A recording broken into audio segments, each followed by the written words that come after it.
I feel right now I'm starting a new season of my life. When they ask you the question that if you're kidnapped and they say you should sing one song from beginning to end and then they release it, I'll mention a Drake song. I was listening to one of Pastor Iren's sermon the other week, and he said that this boy was possessed because when he was watching a cartoon and being a movie that the spirit entered inside him. And I said, hey, think about it. Someone sent his only son to die for you, and then you now, you don't now want to be serious about the person, you want to be shy. Yeah, I cannot be ashamed. So that's how I started sharing the gospel online.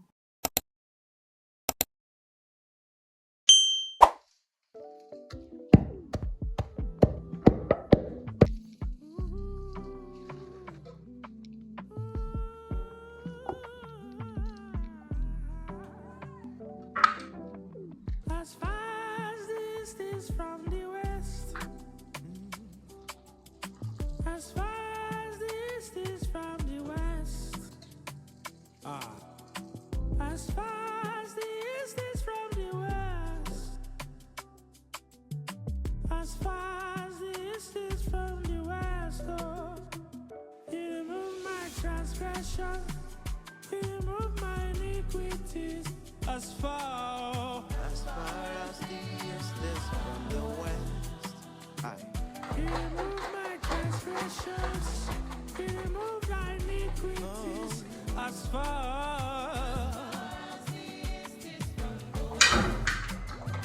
It's just a morning, just a random morning in the life. And I thought to share the story of how I went from just a knowledge of God to serving God and being intentional about my work with God, building my relationship with God.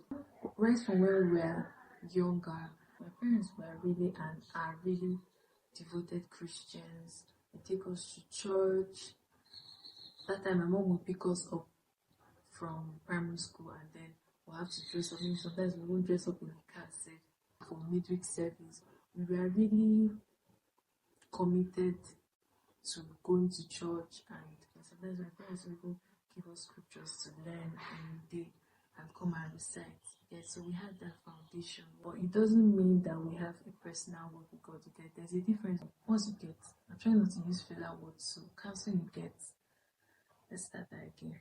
So then my secondary school was a Christian secondary school, Faith Academy. It was also pivotal to the Christian work, part of what kickstarted the journey of the Christian faith. And I really appreciate those kind of schools. It was in that secondary school that I gave my life to Christ.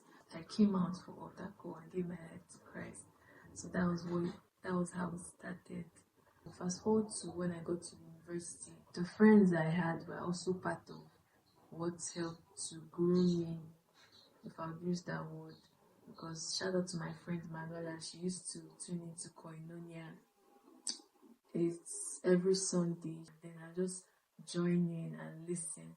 And there was this sermon, the very first sermon I heard that time was on Choose Life. I'll never forget that sermon. That sermon was those kind of sermons that you listen to and you know that your life has shifted. And it was from that sermon that I started thinking that, okay, I need to be listening to sermons online. I don't usually do that before. That was it though. And then fast forward to 2024 during my IT period, just one random day in my room. That was how I just had this daring to pray.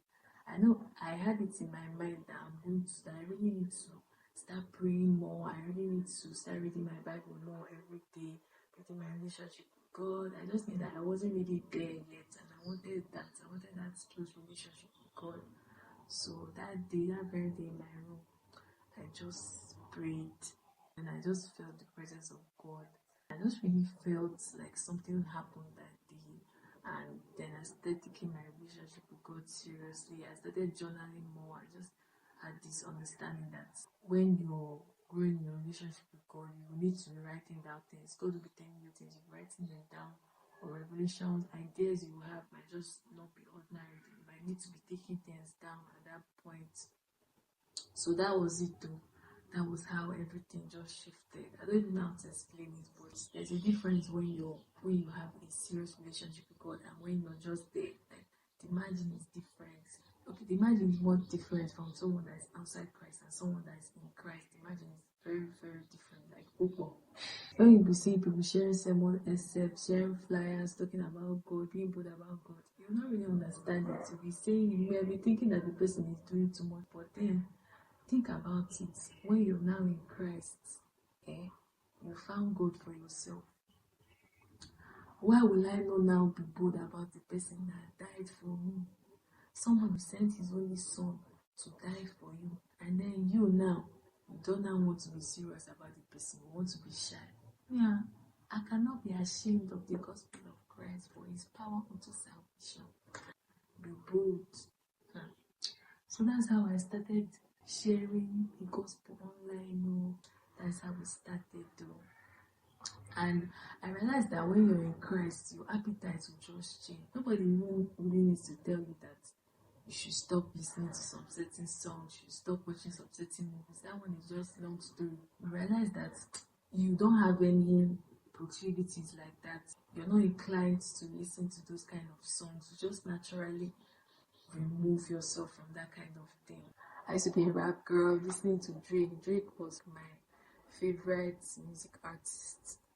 When they ask you the question that if you're kidnapped and they say you should sing one song from beginning to end and then they release it, I'll mention a Drake song because I know so many of his songs that I can sing from beginning to end.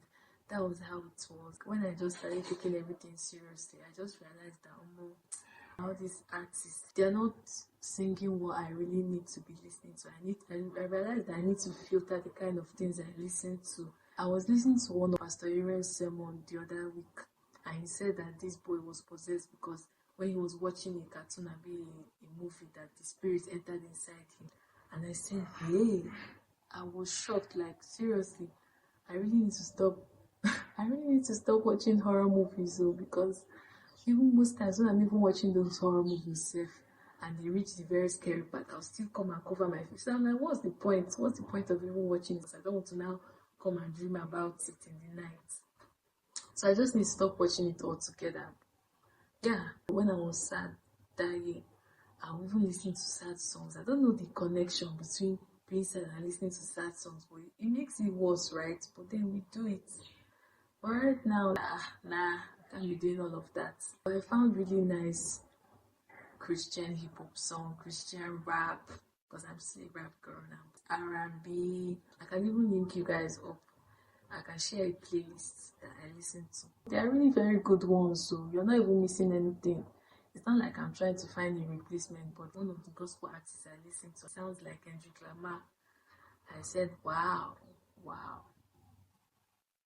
Yeah, there are some music that they are not worldly, but it's not a Christian music, and there's a place for that. But then you really need to filter the kind of songs you listen to. Just lean more into the Christian kind of music. People just feel like the Christian music that they are boring, but I've even been discovering more and more. I've discovered plenty that are really chef's kiss, like they are really. I don't know if I left out anything in the Christian faith story, but if I'm editing and I realize that I left out something, I'll try and say that in another video because I really don't want this video to be long. But I feel right now I'm starting a new season of my life, and I've just been really introspective. I've been reflective, thinking about what this next season is going to require and how prepared I really need to be for this next season. Because this is the adult life, and there's just a lot of things. But by the grace of God, I'm not alone. The Lord is with me, so I just need that clarity, that the Lord is just going to give me clarity as I'm going. I'll just be getting the vision for every step I need to take. I'll be hearing the voice say, this is the way walk it therein. I will not fear. I don't need fear. I cannot be dismayed because the Lord is with me wherever I go. So thank you so much for sticking with me. Thank you for subscribing. Yeah, I guess I'll see you guys in my next video.